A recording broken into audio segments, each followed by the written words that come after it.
नमस्कार. संगणकात एरर आला की आपलं डोकंच चालेनासं होतं, बरोबर? काय करावं, कुठून सुरुवात करावी हेच सुचत नाही. पण काळजी करू नका. आज आपण कम्प्युटरच्या चुका शोधून त्या दुरुस्त करण्याची एक एकदम सोपी आणि प्रभावी पद्धत शिकणार आहोत. तर मग बघूया हे सगळं कसं सोपं करता येईल? कल्पना करा तुम्ही महत्वाचं काम करताय आणि अचानक स्क्रीनवर एक विचित्र एरर मेसेज येतो. सगळंच थांबतं. अशा वेळी आपल्याला अगदी हताश झाल्यासारखं वाटतं. पण घाबरण्याचं काहीच कारण नाही. कारण कोणत्याही समस्येच्या मुळाशी कसं पोहोचायचं याची एक खास पद्धत आज आपण समजून घेणार आहोत. चला तर, थेट कामाला लागूया. आपलं मुख्य साधन आहे प्रॉब्लेम ट्री. आता हे काय आहे? हे काही नाही. समजा एका डिटेक्टिव्हचा नकाशा आहे, जो आपल्याला समस्येच्या लक्षणांपासून थेट तिच्या मूळ कारणापर्यंत अचूकपणे घेऊन जातो. हे बघा, हा आहे एक प्रॉब्लेम ट्री, झाडासारखाच. वरच्या बाजूला मुख्य समस्या आणि खाली त्याच्या फांद्यांसारखी वेगवेगळी संभाव्य कारणं. या नकाशाच्या मदतीने आपण काय करतो तर एका मोठ्या समस्येचे लहान तपासण्यायोग्य तुकडे करतो आणि मग एका एका फांदीची म्हणजेच एका एका शक्यतेची चाचणी करतो. चला, पहिला टप्पा पाहूया. तर आपण आपल्या तपासाच्या पहिल्या टप्प्यात आलो आहोत. इथे आपण अशा चुकांबद्दल बोलणार आहोत ज्या तुमची मुख्य ऑपरेटिंग सिस्टम म्हणजे विंडोज लोड होण्याआधीच समोर येतात. आपली पहिली केस आहे CMOS एरर. आता CMOS म्हणजे काय? तर ही तुमच्या मदरबोर्डवरची एक छोटी चिप आहे, जी कम्प्युटरची तारीख, वेळ आणि हार्डवेअरची बेसिक सेटिंग्ज लक्षात ठेवते. जेव्हा यात काहीतरी बिघाड होतो, तेव्हा ही एक खूपच क्लासिक हार्डवेअर समस्या समोर येते. आता ह्या एररचा प्रॉब्लेम ट्री पाहिला की लगेच लक्षात येतं की समस्या सॉफ्टवेअरमध्ये नाहीये, ती हार्डवेअरमध्येच आहे. हा नकाशा आपल्याला थेट मदरबोर्डवरच्या 3 मुख्य संशयितांकडे घेऊन जातो. त्यामुळे आपला तपास कितीतरी सोपा होतो. तर प्रॉब्लेम ट्रीच्या ह्या 3 फांद्या आपल्याला सांगतात की मुख्य संशयित कोण आहेत. एकतर CMOS बॅटरी संपली असेल, किंवा त्या चिपला वीज पुरवठा होत नसेल, किंवा जम्परची सेटिंग्ज चुकली असेल. जम्पर म्हणजे मदरबोर्डवरचा एक लहानसा स्विच असतो, जो सेटिंग्ज बदलण्यासाठी वापरला जातो. चला आता पुढच्या केसकडे वळूया.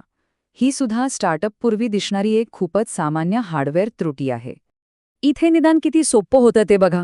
प्रॉब्लेम ट्री आपल्याला फक्त 2च पर्याय देतो. एकतर तुमचा कीबोर्ड खराब झालाय, किंवा तो जिथे जोडला जातो तो मदरबोर्डचा पोर्ट खराब आहे. याच्या बाहेर तिसरं काही कारण असूच शकत नाही. याचा अर्थ काय? आपल्याला फक्त 2 गोष्टी तपासायच्या आहेत. आधी दुसरा एखादा चांगला कीबोर्ड लावून बघा. जर तो चालला तर समस्या कीबोर्डमध्ये होती, आणि जर तोही चालला नाही तर मग समस्या मदरबोर्डमध्ये आहे. बघा किती सोप्या पद्धतीने आपण मूळ कारणापर्यंत पोचलो. हीच तर आहे प्रॉब्लेम ट्रीची ताकद. आता आपण अशा टप्प्यात येतोय जिथे कम्प्युटर सुरू तर होतो, पण ऑपरेटिंग सिस्टीम म्हणजेच विंडोजमध्ये चुका दिसू लागतात. इथे गोष्टी थोड्या गुंतागुंतीच्या होतात, कारण या चुका हार्डवेअरपेक्षा सॉफ्टवेअरशी जास्त संबंधित असतात. आपली पुढची केस आहे फॅटल एरर.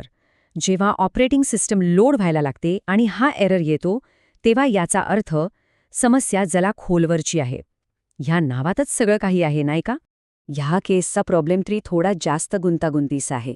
का? कारण आता ऑपरेटिंग सिस्टम सुरू झालीये, त्यामुळे संशयितांची यादी पण वाढलीये. आता यात हार्डवेअरमधील मेमरीसोबतच सॉफ्टवेअरमधले घटक जसे की विंडोज, ड्रायव्हर्स किंवा अगदी व्हायरसचाही समावेश होतो. या ट्रीच्या फांद्या आपल्याला सांगतायत की व्हायरस किंवा करप्ट झालेल्या फाईल्ससारख्या सॉफ्टवेअर समस्यांमुळेही फेटल एरर येऊ शकतो. त्यामुळे आता आपला तपास फक्त फिजिकल पार्टपुरता मर्यादित नाहीये. तर आता आपल्याला 2 प्रकारच्या दोषांचा विचार करायचा आहे. म्हणजे एका बाजूला आहेत भौतिक दोष, जसं की खराब झालेली मेमरी चिप, आणि दुसऱ्या बाजूला आहेत डिजिटल दोष, जसं की करप्ट झालेली फाईल किंवा एखादा व्हायरस. चला, आता आपल्या तपासातली शेवटची केस बघूया. ही सुद्धा एक सामान्य त्रुटी आहे, जी सिस्टीममधील कोणत्या तरी अंतर्गत संघर्षाकडे आपलं लक्ष वेधते. या एररचा प्रॉब्लेम ट्री पाहिला की पुन्हा तीच गोष्ट समोर येते. हार्डवेअर आणि सॉफ्टवेअरमधला संघर्ष. म्हणजे होऊ शकतं की एखादा ड्रायव्हर हार्डवेअरशी नीट जुळून घेत नाहीये, किंवा ऑपरेटिंग सिस्टममध्येच काहीतरी गडबड आहे. यामागील संभाव्य कारणं फेटल एररसारखीच आहेत. यात मेमरी, अस्थिर ऑपरेटिंग सिस्टम किंवा करप्ट ड्रायव्हर्सचा समावेश असू शकतो. यावरून एक गोष्ट लक्षात घ्या की वेगवेगळ्या लक्षणांची मूळ कारणं अनेकदा सारखी असू शकतात. तर मग या सगळ्या केस स्टडीजमधून आपण काय शिकलो? सगळ्यात महत्त्वाची गोष्ट म्हणजे ट्रबल शूटिंग हे काही अंदाजे गोळ्या मारण्याचं काम नाहीये. ती एक तार्किक, पद्धतशीर आणि पुन्हा वापरता येण्याजोगी प्रक्रिया आहे. ही सगळी प्रक्रिया आपण फक्त 4 सोप्या पायऱ्यांमध्ये मांडू शकतो. पहिली पायरी, नक्की लक्षणं काय आहेत ते ओळखा. दुसरी, प्रॉब्लेम ट्रीच्या मदतीने संभाव्य कारणांचा एक नकाशा बनवा. तिसरी, प्रत्येक मार्गाची प्रत्येक शक्यतेची तपासणी करा. आणि चौथी, मूळ कारण शोधा आणि ते दुरुस्त करा. बस. आणि जाता जाता एक विचार तुमच्यासाठी. एआयच्या या जगात जिथे सगळं काही ऑटोमॅटिक होत आहे, तिथे तार्किक पद्धतीने समस्या सोडवण्याची ही जी मानवी कला आहे, ती खरंच कालबाह्य होईल? की उलट ती पूर्वीपेक्षाही जास्त मौल्यवान ठरेल? यावर विचार नक्की करा.